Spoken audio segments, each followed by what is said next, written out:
One of the most vital components on the modern battlefield is the dedicated air defense vehicle, particularly in view of the threat from helicopters.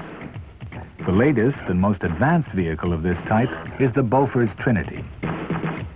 The weapons system is carried in an armored cab with 360-degree traverse on the hull and chassis of the MOAG Shark 8-wheel drive personnel carrier shown earlier.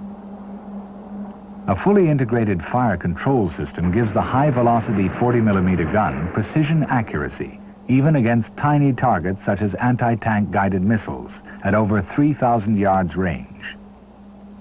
Aircraft and helicopters can be engaged at twice that distance. Incorporating search and tracking radars, the Trinity system can bracket a target in 10-round bursts, virtually guaranteeing its destruction.